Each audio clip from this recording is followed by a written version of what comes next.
اللهم اجعلنا من الفائزين في هذه الدار وفي الأخرى آمين يا رب العالمين. أما بعد إلى أن قال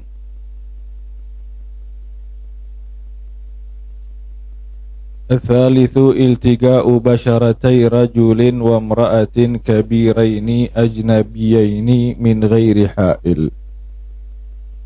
والرابع مس قبل الآدمي أو حلقة دبره ببطن الراحة أو بطون الأصابع. Ada 4 perkara yang membatalkan wudu. Yang pertama dan kedua telah kita bahas. Maka yang ketiga di sini dikatakan ats-tsalitsu, yaitu yang ketiga, iltiqa'u basyaratai, bertemunya 2 kulit. Kulitnya siapa? Kulitnya rajulin, laki-laki, wa mar'atin, dan perempuan. Apakah semua laki-laki dan perempuan? Di sini dikatakan laki-laki dan perempuan. Kalau kulitnya bertemu, sifat laki-laki dan perempuannya kabira ini, yaitu mereka dewasa. Apakah semua dewasa? Tidak. Dewasa yang ajnabiyah ini yaitu orang asing. Orang asing itu seperti apa? Nanti kita akan bahas. Min ghairi hailin, tidak ada pembatas atau tidak ada sesuatu yang menghalangi antara kulit bertemu kulit. Nah, jadi kalau ada laki-laki dan perempuan, itu mereka dewasa. Yang dimaksud sini dewasa itu bukan 18 plus. Nah, dewasa itu bukan 18 plus. Dewasa menurut syariat kita yaitu yang sudah baligh. Siapapun yang sudah baligh itu dinamakan sudah dewasa. Di bawah baligh namanya sinnut tamyiz. Namanya apa? Tamyiz atau mumayyiz. Di atasnya mumayyiz namanya baligh. Baligh itu namanya dewasa. Dewasa di sini itu umum menurut ulama. Agama kita mengatakan dewasa itu orang yang sudah baligh. Kenapa kok disebut dewasa? Karena orang itu sudah mukallaf, sudah dapat tanggung jawab, wajib melaksanakan sholat, wajib melaksanakan wudu, wajib melaksanakan puasa Ramadan, wajib zakat kalau dia mampu, wajib zakat fitrah kalau dia mampu. Ya. Tapi khusus di bab wudu, kabira ini, dewasa yang di sini dimaksud ai sinnus syahwah. Sinnus syahwah itu umur yang memanggil syahwat. Karena ada laki-laki atau perempuan, dia belum baligh tapi sudah ngundang syahwat. Ada laki-laki ketemu sama perempuan, umurnya 11 tahun. Tapi yang perempuan itu dari kecantikannya, dari postur tubuhnya, tabiat laki-laki tersebut yang normal mengatakan ini sudah mengundang syahwat. Gimana ngundang syahwat? Patokannya ngundang syahwat itu kalau kamu lihat ada sesuatu di hati, atau kalau kamu salaman sama anak gadis itu yang umur 11 tahun, hati kamu atau nafsu kamu itu bergerak. Apa? Nafsu kamu itu bergerak. Maka itu disebut namanya sinnus syahwah. Jadi kamu kalau ketemu perempuan, walaupun belum balik, belum haid, belum mimpi basah dan seterusnya, tapi sudah mengandung atau mengundang syahwat, ketika kamu bersentuhan sama perempuan tersebut, wudu kamu batal. Begitu juga ada perempuan, ya, Perempuan ketemu sama anak laki-laki umur 11 tahun. Oh, kelihatan maco, suaranya serak-serak basah misalnya. Terus itu perempuan ngomong, wah nih anak kok seksi betul ini. Itu namanya mengundang syahwat. Berarti si perempuan itu kalau dia bersentuhan kulit ketemu kulit sama anak laki-laki ini yang belum balik, walaupun apa belum balik, tapi sudah bisa menggugah syahwat walaupun cuma sedikit, maka anak ini disebut sinu syahwa. Anak ini yang namanya sinu syahwa apabila bersentuhan kulit sama kulit dengan perempuan tersebut, maka perempuan tersebut wudunya batal. Jelas gih? Nah, yang kedua, ajnabi ini, ajnabi itu orang asing, itu di luar yang akan kita sebutkan. Siapa? Yang pertama, kakak adik kandung. Kakak adik kandung. Kakak adik kandung beda jenis, kelaminnya beda jenis, itu kalau sentuhan tidak batal wudunya. Kakak adik kandung. Kakak adik satu ayah beda ibu, laki perempuan sentuhan batal tidak wudunya? Tidak batal. Kakak adik satu ibu beda ayah, apabila bersentuhan tidak membatalkan wudu. Kenapa kalau mereka tidak batalkan wudu? Karena mereka namanya muhrim. Muhrim itu satu tidak membatalkan wudu, kedua tidak boleh dinikah. Lalu yang kedua, yang tidak membatalkan wudu, anak. Kamu punya anak perempuan atau ibu punya anak laki-laki, apabila bersentuhan tidak membatalkan wudu. Yang kedua, mantu. Ada perempuan punya mantu laki-laki, sentuhan batal tidak wudunya? Tidak membatalkan. Ada bapak-bapak punya mantu perempuan, sentuhan batal tidak wudunya? Tidak membatalkan apa?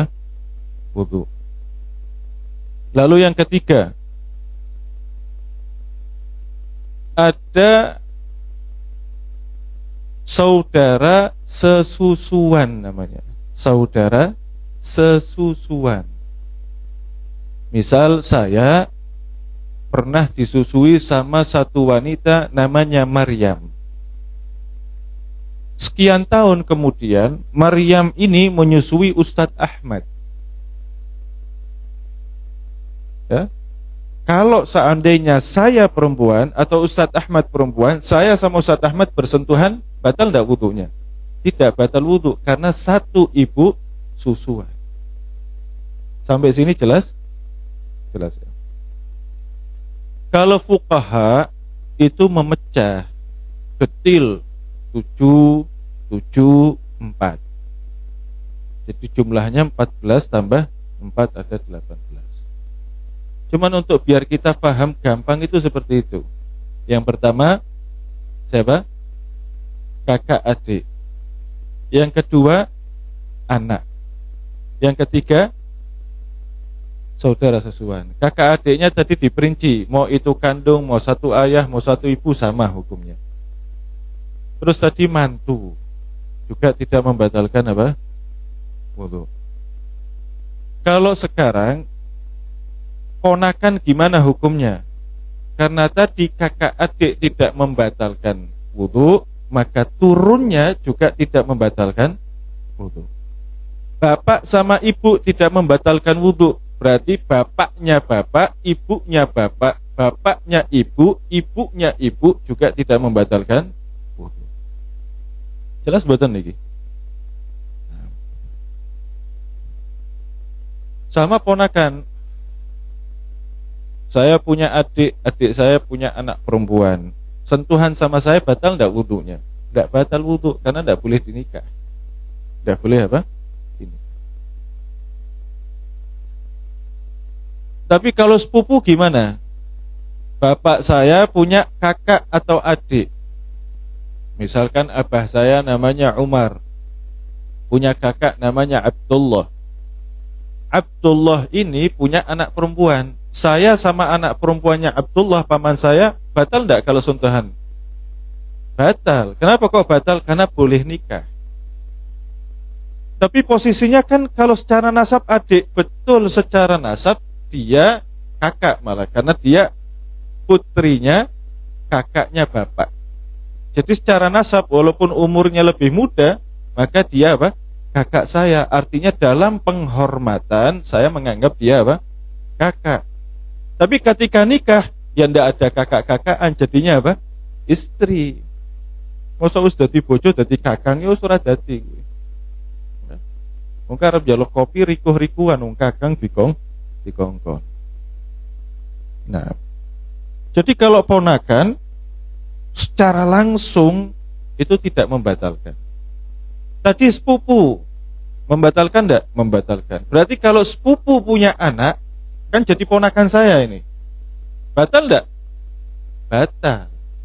Jangankan kok anaknya, ibunya aja batal apalagi anaknya. Jelas betul nih. Apalagi yang muhrim selain itu. Yang muhrim selain itu. Susuan sudah tadi. Susuan sudah. Jadi itu secara lengkap, secara mudah untuk dipahami, itu semua saudara yang tidak membatalkan wudu. Kakek, nenek dan sebagainya. Nah, ada lagi nanti pembahasan ya, orang luar, orang apa? Luar, tapi tidak membatalkan wudu. Contohnya seperti apa? Mantu. Mantu itu tidak membatalkan wudu. Nah, sekarang kamu nikah sama janda. Kamu nikah sama janda. Jandanya kebetulan punya anak perempuan, masih kecil. Batalkan wudu enggak? Putrinya istri kamu itu yang janda. Tidak batalkan karena masih apa? Kecil, belum balik. Tapi ketika dia sudah balik, boleh enggak kamu salaman sama dia, dia salaman sama kamu, kamu dalam keadaan wudu, dia dalam keadaan wudu. Boleh enggak sentuhan? Boleh enggak? Itu namanya rabib. Namanya apa? Rabib. Jadi kalau kamu nikah sepaket berarti dapat rabib namanya. Kalau laki-laki namanya rabib, kalau perempuan namanya rabibah. Itu paketan namanya. Apa? Paketan. Itu yang dinemukan Pahe itu. Paket hemat. Nikah sama janda punya anak 3. Salah satunya ada perempuan. Oh, itu namanya rabib. Rabibah. Kalau laki-laki rabib, perempuan apa? Rabibah. Walaupun kadang-kadang di fikih itu tidak dibedakan, laki perempuan tetap namanya disebutkan apa? Rabib. Intinya itu namanya apa? Rabib. Kalau bahasa Jawanya anak walon apa jenenge? Anak temon itu sing pinggir anu walon apa? Anak temon. Ya, anak temon atau anak walon. Yang jelas bukan anak tiri. Tidak ada anak tiri lah, karena anak tiri itu identik dengan apa? Hal yang tidak baik. Jadi kalau kamu punya anak tiri atau anak kualon atau anak temon, namanya apa? Rabib. Itu gimana hukumnya? Hukumnya tidak membatalkan wudu. Kenapa? Karena satu paket. Kamu nikahi ibunya, haram kamu nikahi anaknya. Kamu sudah nikahi ibunya, haram nikahi sudah nikahi ibunya. Kamu nikah sama anaknya, haram nikah sama ibunya. Kamu punya istri enggak? Punya. Punya mertua enggak? Wadon? Punya. Na'udzubillah, tsumma na'udzubillah min dzalik. Mudah-mudahan Allah jaga rumah tangga kita. Tapi misal pisah sama istri, si mertua sudah apa? Kesemsem sama mantunya. Boleh enggak ini si mantu nikahi mertuanya? Haram, enggak boleh. Ada enggak kejadian begitu? Ada kejadian begitu, mantu nikah sama mertuanya. Malah mertuanya ngehasut biar anak sama mantunya itu cerai. Ada. Itu hukumnya apa? Haram. Jadi kamu kalau sudah nikahi ibunya, tidak boleh nikahi anak. Kamu kalau sudah nikahi anaknya, tidak boleh nikahi ibunya.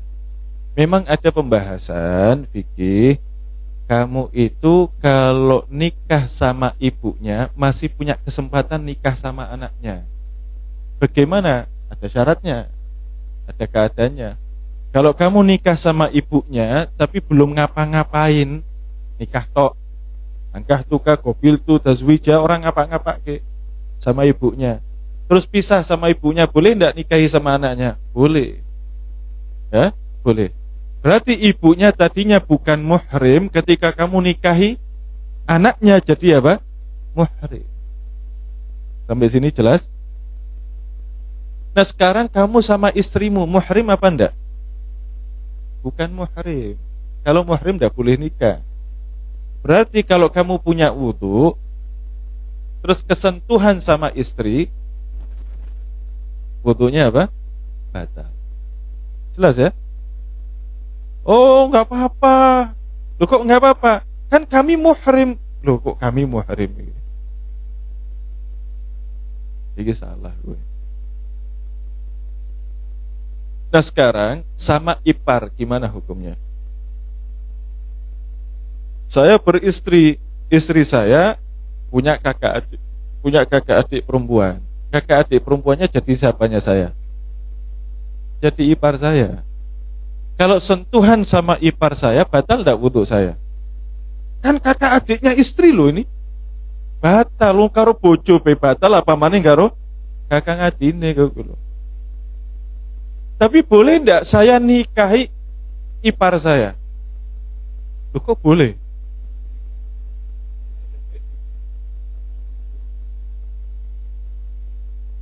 Kan kalau batal wudu sudah jelas. Saya sama istri saya batal, sama kakak adiknya yang perempuan lebih-lebih. Mau sama istri aja batal, apalagi sama ipar. Sekarang ada orang namanya Darmadi, dia nikah sama Yulia. Kebetulan Darmadi lihat kakaknya atau adiknya Yulia ayo nemen. Boleh enggak Darmadi menikahi iparnya? Ya enggak boleh. Ada syaratnya. Ada syaratnya. Nah, itu yang dinamakan muhrim muakkad. Namanya apa? Muhrim muakkad. Jadi membatalkan wudu tapi tidak boleh dinikahi. Sampai kapan tidak boleh dinikahi? Ada waktunya. Waktunya kapan? Waktunya kalau kamu masih berlangsung sama istrimu, ipar kamu sampai kapanpun tidak boleh dinikahi. Tapi dilalah subhanallah, kamu lebih awet, istrimu meninggal duluan. Boleh tidak kamu nikahi ipar kamu? Boleh.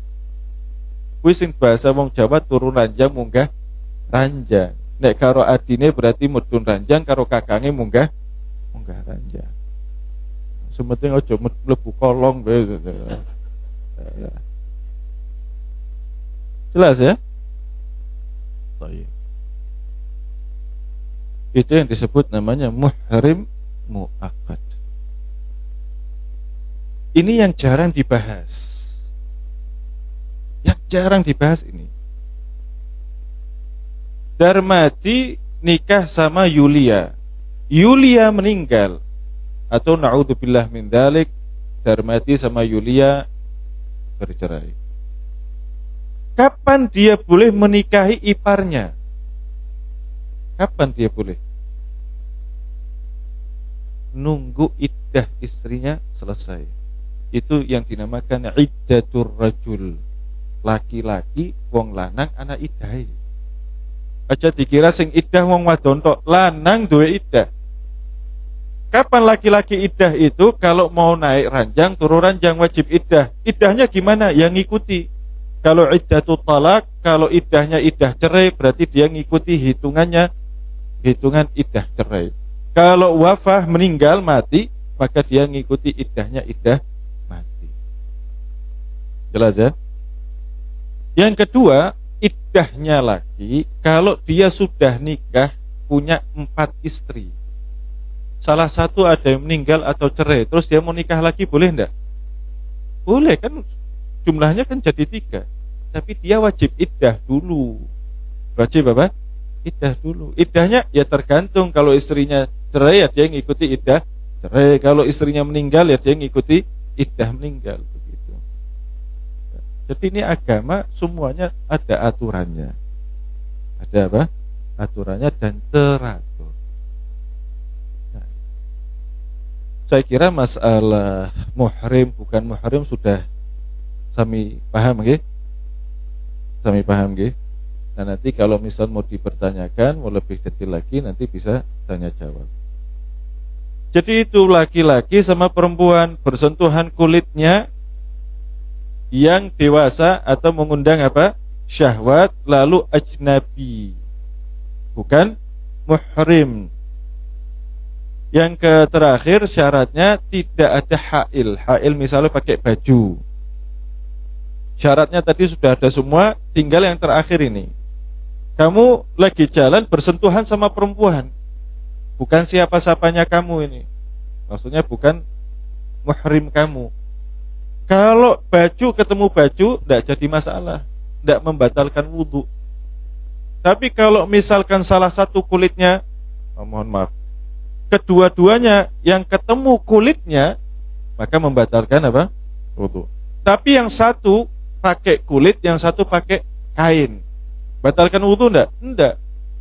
Misal kamu wudhu mau berangkat ngaji, terus tangan istri kamu, kebetulan istri kamu pakai daster panjang atau pakai busana muslim, pakai gamis tangan panjang, terus tangannya kamu pegang, yang aku berangkat ngaji dulu ya, batal enggak wudhunya? Enggak, karena ada yang menghalangi antara kulit sama kulit bertemu.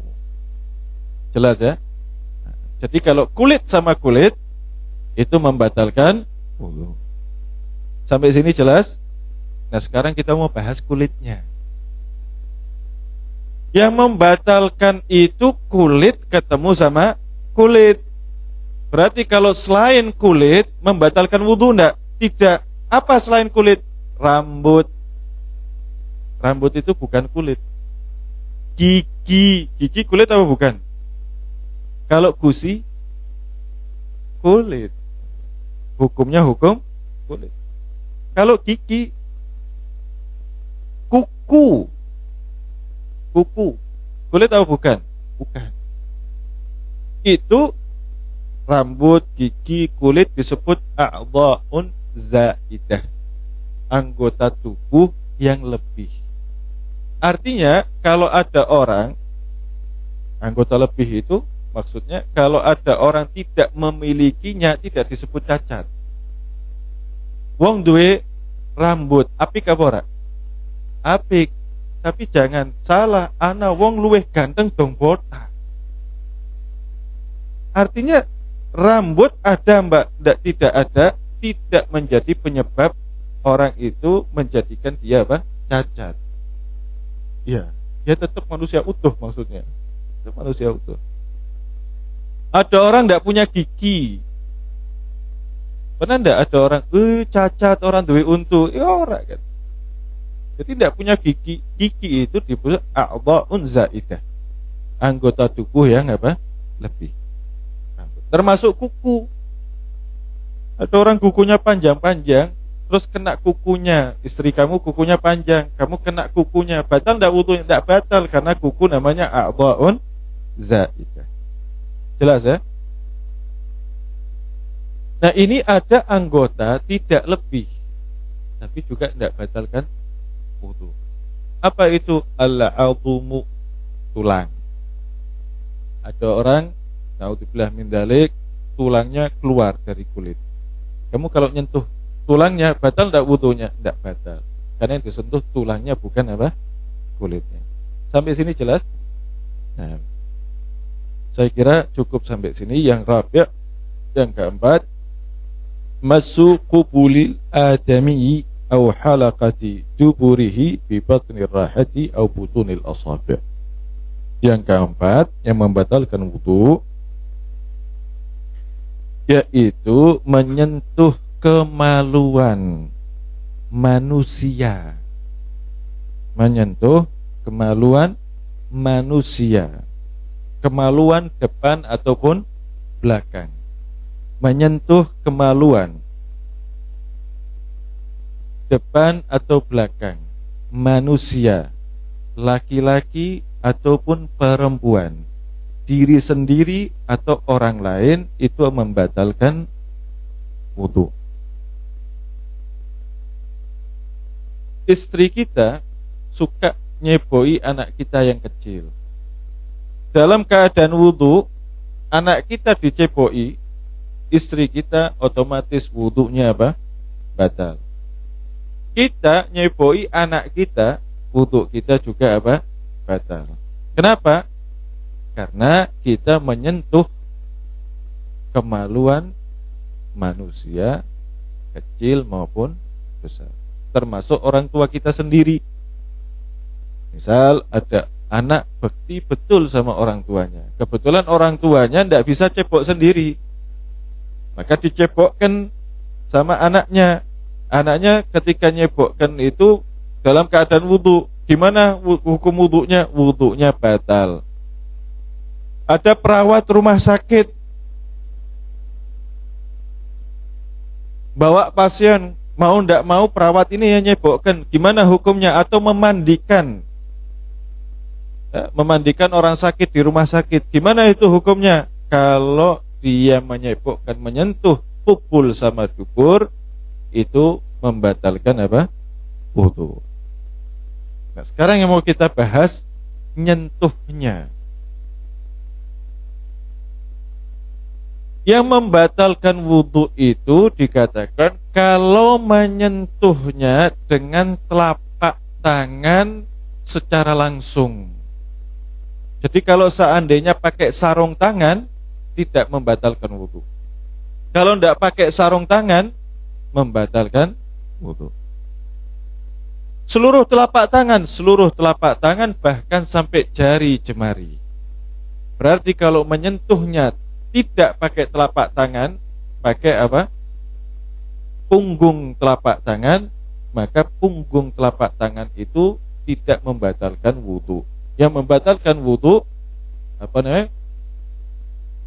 Telapak tangan ini. Kalau di hukum fikih disebutnya perut telapak tangan, punggung telapak tangan. Pengen tahu telapak tangan itu seperti apa? Kata ulama fikih itu tinggal tempelkan telapak tangan kamu.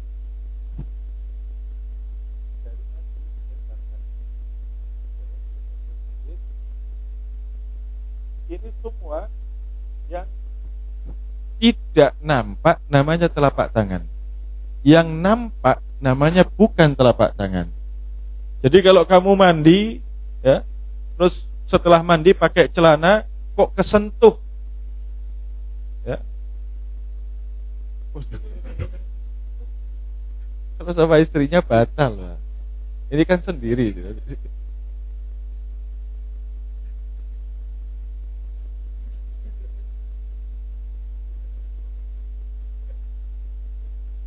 Kalau kesentuh istri batal, selesai itu sudah. Ini kesentuh sendiri, ya. Lagi mandi, selesai mandi terus wudu, selesai wudu pakai celana, kesentuh sendiri, jari misalnya kesentuh jari, batal enggak wudunya? Lihat dulu yang nyentuh sama, mohon maaf, kemaluan itu telapak tangan atau bukan. Makanya kalau kamu tutup seperti itu, yang tidak nampak namanya telapak tangan. Yang nampak bukan telapak tangan. Nah, waktu kita menyatukan kedua telapak tangan, jempol itu tidak nyatu. Coba praktek. Jempol nyatu enggak? Tidak nyatu. Maka bagaimana menyatukan jempol kita agar kita tahu mana telapak tangan, mana bukan? Cara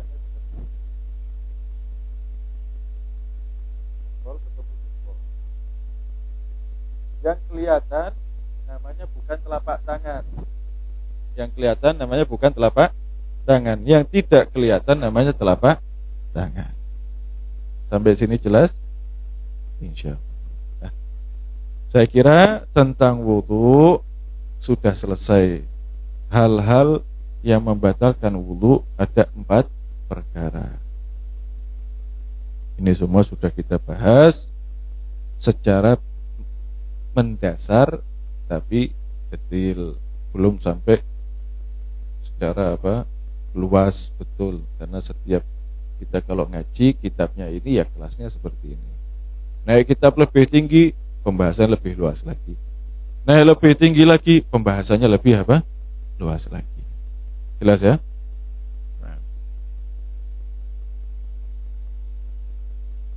Sementara sebelum kita ke Sirah Nabawiyah, ada pertanyaan enggak tentang pembahasan kita?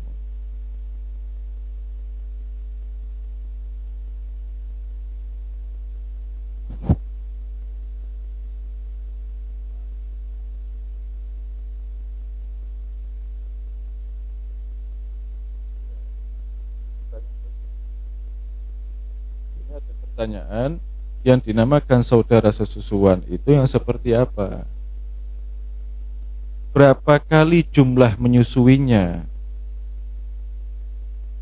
Berapa umurnya? Ya kan? Ya harus ada umur. Nek ora ana umur repot. Repot. Mongko ono janda nikah sama Darmadi, cerai. Punya anak sama Darmadi, cerai. Terus begitu cerai nikah sama Darmaji, punya anak juga, sama-sama. Apakah terus dia kakak adik? Ya ora. Ini kalau kakak adik, Darmaji jadi anaknya ini perempuan, ini fasakh pernikahannya. Pernikahannya apa? Fasakh. Fasakh itu putus. Ini pertanyaan banyak ini. Habib, bagaimana hukumnya seorang suami meminum susunya istrinya? Iki sing takon ono anune iki. Mosok kamu suami jadi anaknya apa?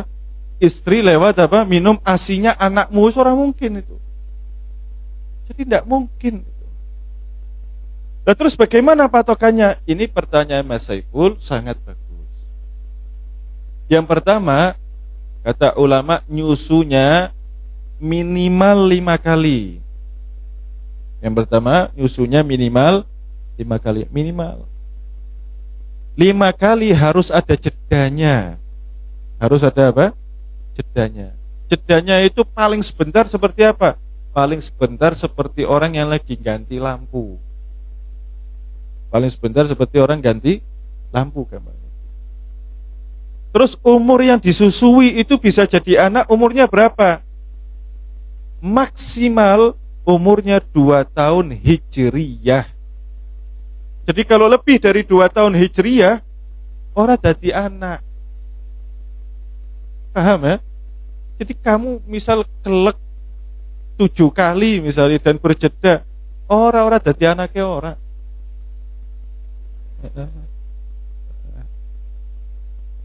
Cuma nanti ada pembahasan bagaimana hukumnya meminum ASI dari istri. Gimana hukumnya? Kalau kau minum sedikit, tidak apa-apa. Kalau sengaja minum sedikit, penasaran rasanya kayak apa, tidak apa-apa, hukumnya makruh. Kalau sengaja minum banyak, haram hukumnya. Kenapa kok haram? Jatah anakmu kamu makan, kamu minum. Iya. Ini bayi, dia lapar, dia butuh, tidak bisa nyari, terus kamu minum. Hukumnya apa? Bolim kamu. Bolim. Jadi kalau cuman ketelan tidak apa-apa, tapi jangan diteruskan ya.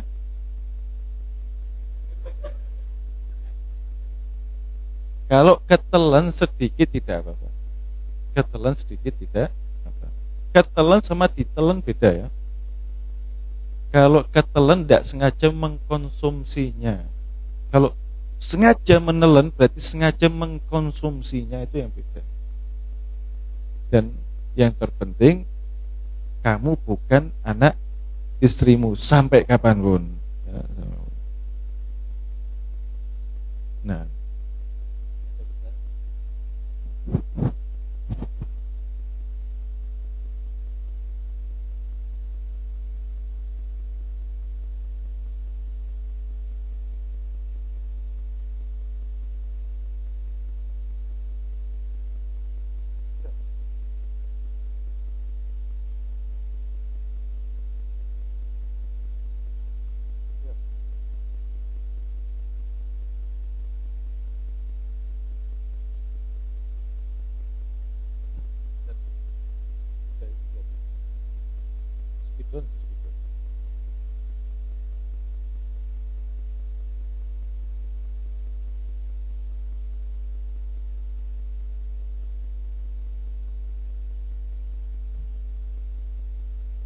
ada spidol.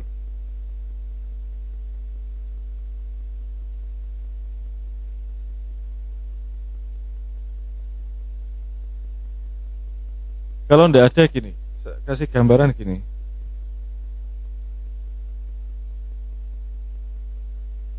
Saya kakak adik sama Ustadz Ahmad, sama Habib Ja'far, sama Mas Doni. Bapaknya Mas Doni siapa? Namanya Umar. Bapaknya Habib Ja'far namanya siapa? Namanya Umar. Bapaknya Ustadz Ahmad siapa namanya? Umar. Bapaknya saya siapa namanya? Umar. Namanya kakak adik. Walaupun ibunya beda-beda, tapi ini apa? Kakak adik. Nasabnya apa? Sama. Ustadz Ahmad sama saya hukumnya apa? Hukumnya kakak adik. Jadi suatu saat kalau saya meninggal, mudah-mudahan saya panjang umur, Ustadz Ahmad, Habib Ja'far, Mas Doni mewarisi harta saya. Nyambung gak ini? Kenapa? Karena kakak adik. Saya meninggal, mudah-mudahan saya panjang umur. Wis cukup. Saya ngambil contoh lain, nggak usah pakai papan tulis. Saya meninggal, anak-anak saya mereka wajib ngasuh, ngurusi. Kenapa? Karena ponakan mereka. Apa ini? Mereka punya kewajiban ngasuh anak-anak saya, ngurusi anak saya, biayai anak-anak saya. Ketika mereka tidak mampu. Kalau mereka mampu, mereka wajib ngawasi, mengarahkan. Kenapa? Paman. Makanya dikatakan al-am fi manqabatil ab wal khal fi manqabatil Paman dari bapak itu posisinya seorang bapak. Paman dari ibu posisinya seperti ibu dalam hukum, dalam penghormatan dan seterusnya. Berarti anak saya yang perempuan ketika salaman sama Ustadz Ahmad, Habib Ja'far, Mas Doni sama-sama punya wudhu, batal enggak? Enggak batal, karena mereka wajib ngasuh itu tadi, mewarisi, wajib memperhatikan. Jelas gitu? Nah. Bapak saya punya saudara namanya Abdullah. Abdullah ini punya anak namanya Pak Akson, Mas Deni, Ustadz Iskandar. Posisinya Pak Akson sama Mas Deni, Ustadz Iskandar, siapanya bapak saya? Sama bapak saya. Ini sepupu. Bapak saya punya kakak namanya Abdullah, kakak ngadik. Abdullah itu Pak D saya. Abdullah punya anak namanya Akson, Deni, Iskandar. Posisinya Pak Akson, Mas Deni, Ustadz Iskandar sama saya apa? Sepupu. Posisinya apa? Sepupu. Saya waktu mati, dan saya panjang umur dalam satu walafiat. Saya waktu mati, Pak Akson, Mas Deni, Ustadz Iskandar sampai kapanpun sulit mendapatkan warisan saya. Kapan mereka bisa dapat warisan saya? Kalau tidak ada kakak adik saya, Tidak ada bapak saya, tidak ada ibu saya. Panjang masih prosesnya. Sampai ke mereka itu prosesnya panjang. Kenapa kok panjang? Namanya mahjub. Mahjub itu tertutupi. Tertutupi oleh siapa? Saudara. Ada Ustaz Ahmad, Bib Ja'far, Mas Doni, ada ibu saya, dan seterusnya. Nah, karena mahjub itu, Pak Akson sama saya, kalau seandainya saya laki-laki, Pak Akson misal perempuan, misal, itu batal wudhu. Jelas tidak? Batal wudhu. Nah, anaknya Pak Akson, ya lebih batal wudhu, sama Pak Aksonnya aja batal wudhu. Jelas betul ini? Paham? Jadi kalau sama ponaan, ya, ponaan apa? Anaknya kakak adik kita tidak membatalkan wudhu. Tapi kalau seandainya sama sepupu, itu batalkan apa? Sampai sini jelas Pak Ustaz? Ada lagi?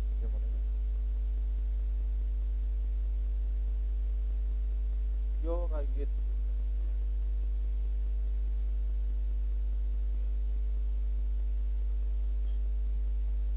Mertua itu orang tua. Mertua itu orang tua. Jadi mertua itu hukumnya hukum orang tua. Yang membedakan nanti masalah waris dan sebagainya. Tapi kalau untuk wudhu, menghormati, itu orang tua. Boleh enggak saya punya orang tua banyak? Boleh. Tapi orang tua kandung enggak bisa banyak. Masuk kamu dilahirkan dari 5 rahim, kan enggak mungkin. Iya kan, orang tua itu cuman 1. Enggak mungkin kita dilahirkan dari 5 rahim. Tapi kamu menguasai 4 rahim boleh. Nyambung ora? Kamu menguasai 4 rahim boleh. Nah, rahimnya kamu yang kamu kuasai itu orang tua kamu, berarti boleh punya orang tua, mertua lebih dari 1. Oh, itu tiri, beda lagi nanti. Oh, itu beda lagi. Beda lagi. Ya, beda lagi. Jadi kalau seandainya ada orang punya mertua lebih dari 1, itu tetap mertua. Orang terus nomor 1 ora batal, nomor 2 batal, ya ora. Hukumnya apa? Nah, pertanyaannya ini, mertua laki-laki saya istrinya lebih dari 1. Mertua saya yang laki-laki istrinya lebih dari 1. Kamu nikahnya dari istri keberapa? Kalau dari istri pertama itu mertuamu. Istri keduanya mertua laki saya, mertua saya bukan. Itu orang tua keduanya istri kamu. Nyambung berat.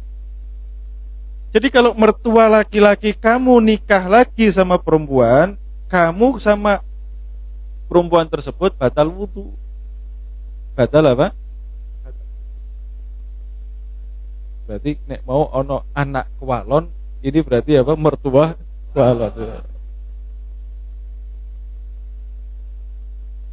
Jadi anak kwalon tidak membatalkan wudu, mertua kwalon sing batalna wudu. Jelas ya? Terakhir barangkali ada yang mau nanya.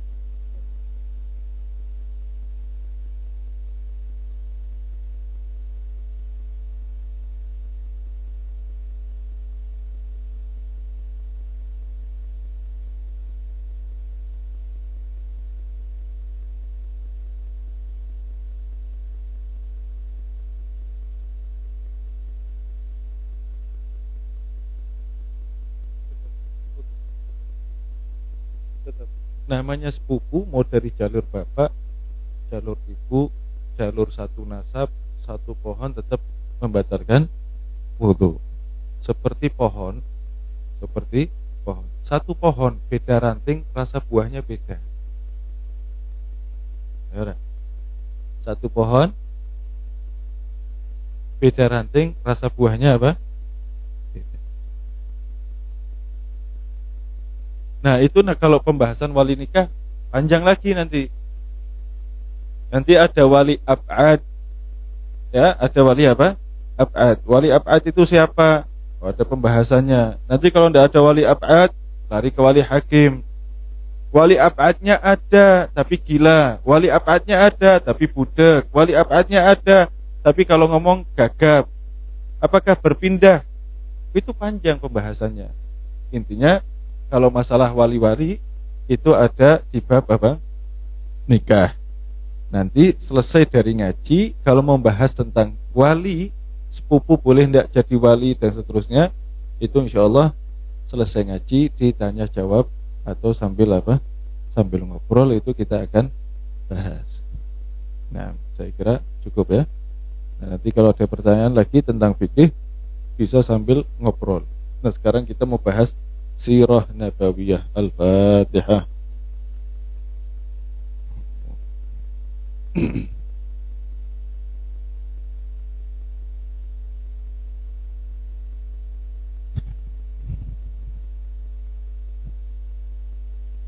Kemarin terakhir kita membahas tentang syama'ilu an-Nabi sallallahu alaihi wasallam. Bagaimana perawakannya, bagaimana bidang dadanya, bagaimana wajahnya, bagaimana pipinya, bagaimana dua bola matanya, bagaimana hidungnya, bagaimana lehernya, bagaimana cara jalannya, sampai yang terakhir bagaimana Nabi Shallallahu Alaihi Wasallam memakai pakaian. Di kitab-kitab lain, misal seperti Syama'il Al-Imam At-Tirmidzi, ada kitab namanya Asy-Syama'il yang dikarang oleh Al-Imam At-Tirmidzi. Beliau menghimpun hadis-hadis khusus tentang syama'il Rasulullah sallallahu alaihi wasallam. Itu bisa kita kaji dan buku itu sudah banyak terjemahannya itu. Banyak buku-buku tentang syama'il. Di sini disebutkan secara singkat bahwa Nabi sallallahu alaihi wasallam itu sukanya pakai baju warna putih, paling disukai Nabi. Paling disukai Nabi itu warna apa? Putih.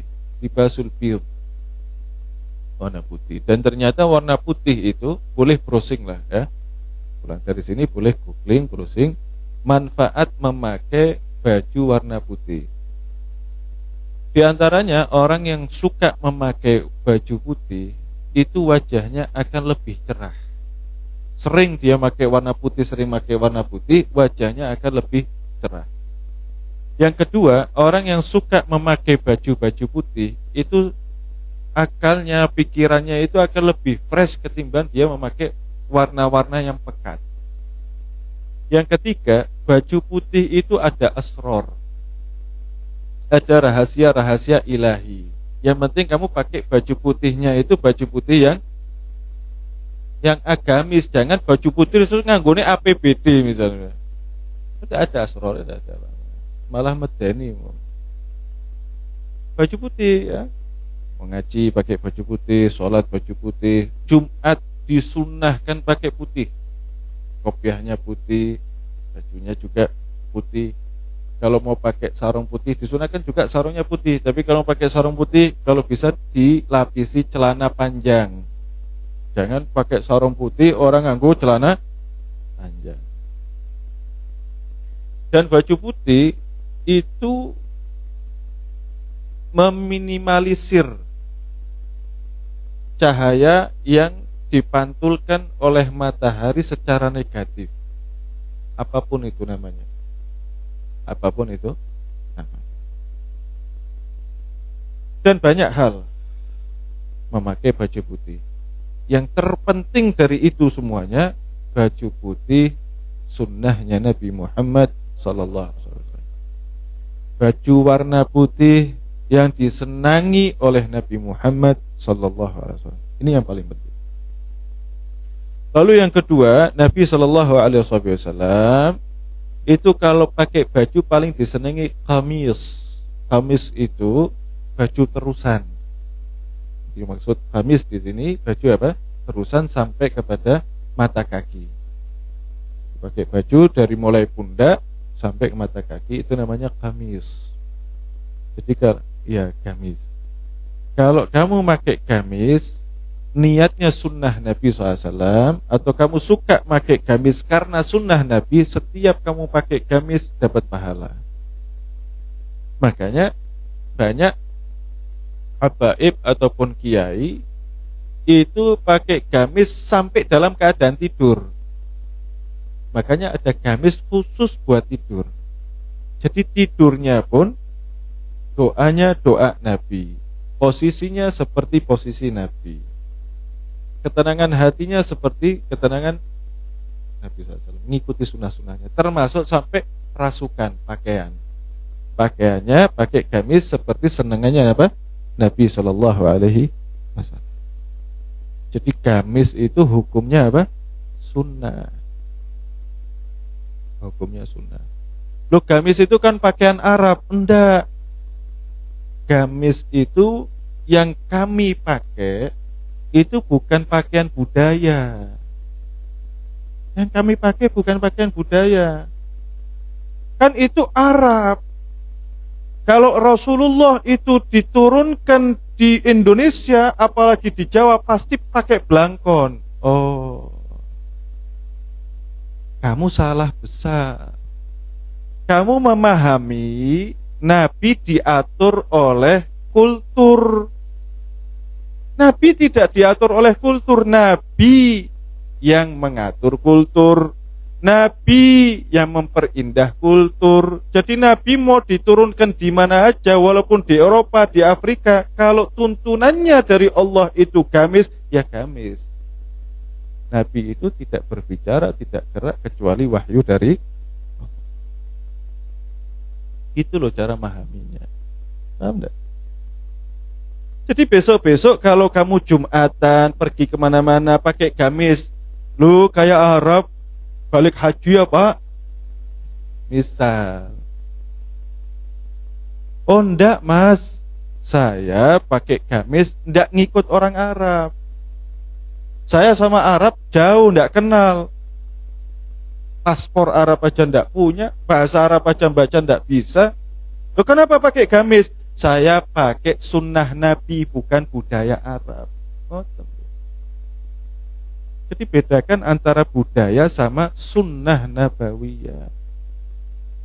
Siwak bisa enggak dikatakan budaya Arab? Sampai jebot kamu enggak bisa katakan siwak itu budaya apa? Sampai kapan? Sikat gigi yang ada di mana-mana dari siwak datangnya. Siwak dari mana? Dari Nabi Sallallahu Alaihi Wasallam. Jadi itu bedakan antara budaya sama apa? Sama sunnah. Dan Nabi Shallallahu Alaihi Wasallam paling senang pakai gamis warna putih. Terus Nabi SAW kalau pakai gamis, gamisnya itu lengannya gombrong. Tapi Nabi SAW kalau tidak pakai gamis juga senang pakai kemeja. Suka pakai apa? Kemeja. Kemejanya gombrong. Tapi kalau tidak gombrong berarti tidak sunnah. Nabi juga senang pakai kemeja yang lengannya tidak gombrong, sempit kayak gini. Dhayyik namanya. Ini namanya dhayyik, sempit. Berarti kalau kamu pakai baju koko, mbuh sapa sing gawe terserah lah. Sementing baju apa? Koko. Apalagi warnanya putih, niatnya sunnah Nabi, dapat pahala sunnah Nabi. Tapi baju kokonya ada bordir-bordirannya, yang penting koko, ora apa-apa. Anak cap Al-Fatih juga ora apa-apa, tetap sunnah. Tidak usah dibikin angel. Yang penting namanya kemeja. Yang penting namanya apa? Dan Nabi SAW kalau tidak pakai warna putih, putih bersih, suka juga warnanya putihnya putih krem. Putih krem. Putih krem itu putihnya ada coklat-coklatnya sedikit. Namanya putih krem. Kalau putih tulang, ini putih tulang ini. Ada putih-putih krem. Ustaz Iskandar itu pakainya putih krem. Itu Nabi juga senang pakai putih krem. Jadi ke Nabi SAW kalau tidak ada putih yang bersih, putih tulang, maka Nabi SAW juga senang pakai putih apa? Putih krem. Jadi kamu kalau pakai putih krem tidak apa-apa. Nabi juga senang pakai putih apa? Krem. Sunnah Nabi SAW. Nah, Nabi SAW juga suka pakai habrah. Habrah itu pakaian dingin. Kayak pakaian dingin, kayak jaket, tapi dia bukan jaket yang dimasukkan tangannya, tidak ada lengannya, tutup gitu. Itu Nabi suka pakai itu. Jadi modelnya mirip-mirip kayak jubah, tidak sampai ke bawah kaki, tapi dia sampai apa? Ke bawah melebihi pinggang. Itu biasanya Nabi kalau pakai itu senangnya warnanya putih, ada campuran warna merahnya. Jadi merahnya orang akeh ada sitik merah, tapi putih, tapi ada sedikit apa? Merah. Ila akhirih, itu tinggal dibaca terjemahannya. Yang kemarin sudah beli buku Sirah Nabawiyah terjemahan, monggo dibaca. Yang belum punya bukunya, tidak apa-apa, pinjam. Yang sudah punya, tinggal difoto untuk jadi apa? Bahan murajaah. Nah, juga Nabi SAW suka pakai cincin, wal khatam, cincin. Tapi Nabi kalau pakai cincin paling utama di kelingking. Paling utama Nabi SAW kalau pakai cincin di mana? Kelingking. Di tangan kanan atau tangan kiri? Oh, itu khilaf panjang lebar. Khilaf ulama panjang lebar. Cuman terkuat menurut hadis sama ulama-ulama fikih, Nabi SAW paling sering pakai di tangan kanan. Tapi kalau kamu pakai tangan kiri, ulama fikih banyak yang membahas, perawi-perawi hadis juga banyak yang bahas. Intinya kamu pakai cincinmu tangan kanan, tangan kiri tetap apa? Sunnah. Tapi yang afdol di tangan kanan. Yang afdol di mana? Kelingking. Kalau kamu punya cincin, tidak cukup dipakai kelingking, berarti di jari apa? Manis. Cukup sampai situ. Kelingking atau apa? Jari manis. Jangan di luar itu. Jangan pakai cincin di tengah jari tengah. Jangan pakai cincin di telunjuk. Jangan pakai cincin di jempol. Siapa yang suka pakai cincin di jari tengah? Syaitan itu kalau pakai cincin di jari tengah. Jin ifrit di atasnya syaitan itu kalau pakai cincin, cincinnya di jari telunjuk. Iblis cincinnya di jempol. Nah, kamu mau ikuti sunnah Nabi apa sunnah siapa?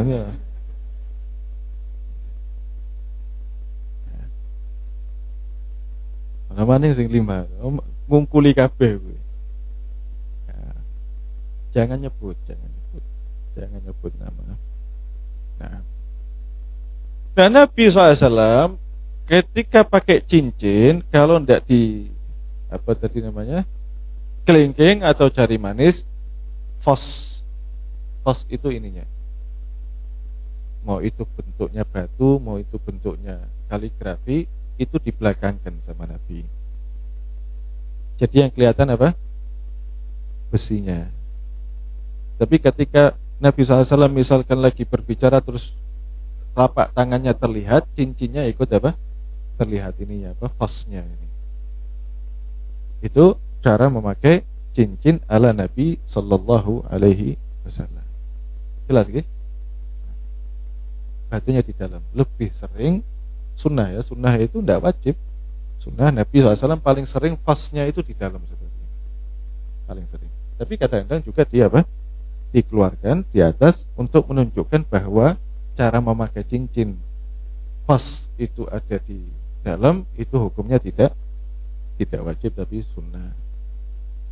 Sampai sini jelas? Insya Allah. Juga Nabi SAW pakai khuf. Khuf itu adanya di Arab. Di Indonesia agak susah itu nyari khuf. Jadi kaos kaki tapi terbentuk dari kulit. Dan itu dipakai biasanya di musim dingin. Ya, pakai musim dingin. Wan na'lu juga memakai sendal. Nabi SAW itu sukanya pakai sendal, tidak suka nyeker. Karena nyeker hukumnya makruh. Kecuali nyekernya pagi-pagi sengaja olahraga untuk kesehatan, beda lagi. Jadi kalau kamu pakai sendal pergi kemana-mana, kalau diniatkan sunnah, kamu dapat pahala sunnah ibadah. Tapi kalau kamu pakai sendal pengen keren, aja sampai sikile kotor, kamu tidak dapat nilai sunnah, tidak dapat pahala. Jelas gitu? Nah, wallahu a'lam. Nah, sekarang kita mau bahas quwwatuhul badaniyah secara singkat.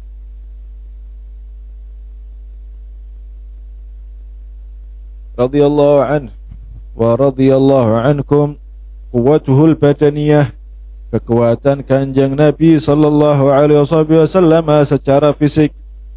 Kana sallallahu alaihi wasallam tamul quwwah fi a'dha'ihi, kama annahu tamul quwwah fi huquqillah bimtithali awamirihi wa ijtinabi nawahihi. Nabi sallallahu alaihi wasallam kekuatan fisiknya sempurna seperti kekuatan batiniyah ruhaniyahnya untuk menunaikan hak-hak Allah subhanahu wa ta'ala, melaksanakan perintah-perintah Allah dan meninggalkan larangannya. Jadi Nabi kalau ruhaniyahnya jangan ditanya, karena Nabi lebih mengedepankan ruhaniyah ketimbang apa? Jasadiyah. Kalau kita lebih mengedepankan fisik kita ketimbang rohani. Badan jangan sampai sakit, badan jangan sampai lemes. Lemes minum A, minum B biar tidak lemes. Lemes diajak olahraga sampai fitness, dan badannya apa? Ideal. Rohaniyah tidak pernah apa? Kata ulama tasawuf, orang yang kuat itu bukan kuat fisiknya.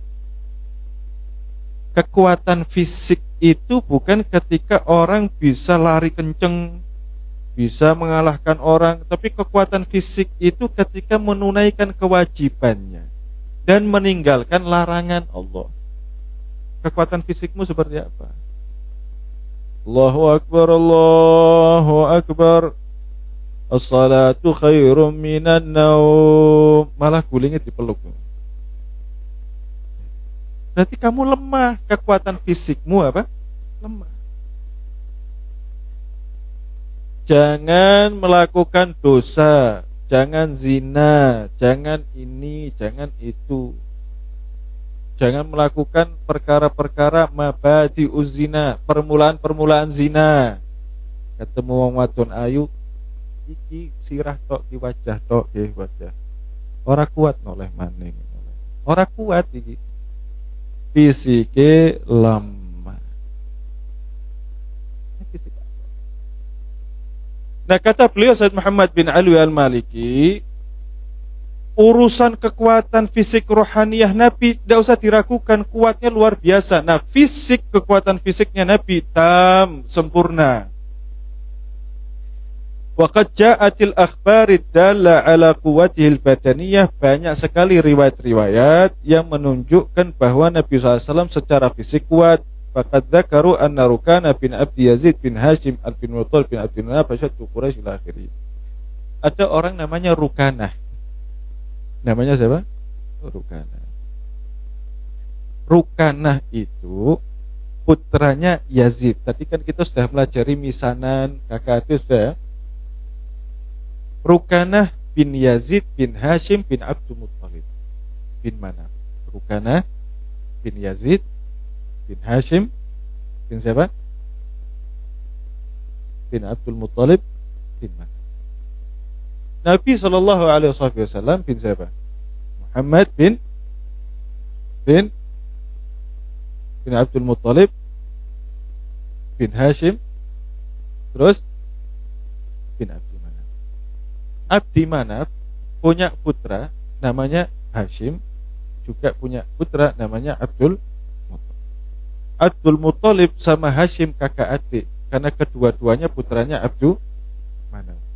Nanti dihitung nasab ini, kira-kira Rukanah ini siapanya Nabi? Apakah kakak adik sama Nabi, atau sepupu Nabi, atau sepupu dua kali Nabi, atau famili Nabi? Intinya Nabi sama Rukanah ini sama-sama keturunan dari Abdi Manaf. Rukanah ini dikatakan asyaddu Quraisy, orang paling kuat di Bani Quraisy. Di Mekah itu Bani Quraisy dan sekitarnya Mekah paling kuat Rukanah. Orangnya gede besar. Sampai diriwayatkan Rukanah itu duduk di pelana kuda. Kuda itu kan ada pelananya. Joknya apa? Jaran. Itu Rukanah duduk di situ, diangkat sama 20 orang, tidak ada yang kuat. Digeser sama 20 orang, tidak ada yang kuat. Saking gede dhuwur kuatnya apa? Rukanah.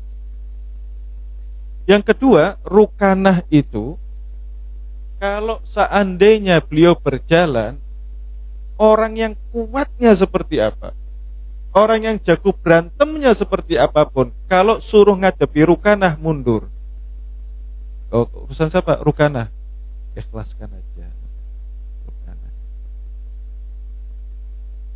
Yang ketiga, Rukanah itu dicintai banget sama wanita-wanita, sama gadis-gadis khususnya. Kenapa? Karena apa? Nah, Rukanah itu pernah ketemu sama Nabi, terus apa? Bergulat sama Nabi. Rukanah itu diangkat sama Nabi, dijatuhkan. Diangkat sama Nabi, dijatuhkan. Rukanah kaget. Kok bisa?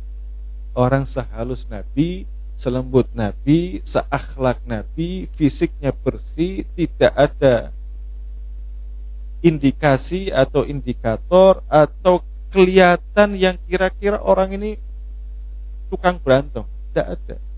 Semuanya dibalut dengan kelembutan, rahmah, kasih sayang. Kok bisa ngalahkan saya? Kaget Rukanah. Rukanah apa? Kata Rukanah, ya Muhammad sallallahu alaihi wasallam, kalau kamu bisa ngalahkan saya masuk Islam. Tapi kalau kamu tidak bisa ngalahkan saya tidak masuk Islam. Duel ini Rukanah sama Kanjeng. Pengen tahu kisah lengkapnya, detailnya seperti apa? Pengen tahu enggak?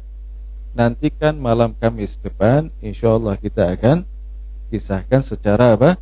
Detail. Ya, secara detail. Bagaimana Nabi keluar dari rumah? Dari rumah siapa Nabi keluar? Di wadi, bukit apa? Kok bisa ketemu sama Rukanah? Siapa yang khawatir sama Nabi? Apa yang terjadi? Apakah Rukanah masuk Islam? Kan tadi jelas, Rukanah jatuh, diangkat oleh Nabi. Apakah Rukanah masuk Islam? Apakah ada mukjizat Nabi yang lebih dahsyat dari ini? Ingin tahu selengkapnya? Datanglah pada malam apa? Kamis. Mudah-mudahan malam Kamis depan Allah kasih sehat walafiat untuk kita. Amin ya rabbal alamin. Al-Fatihah.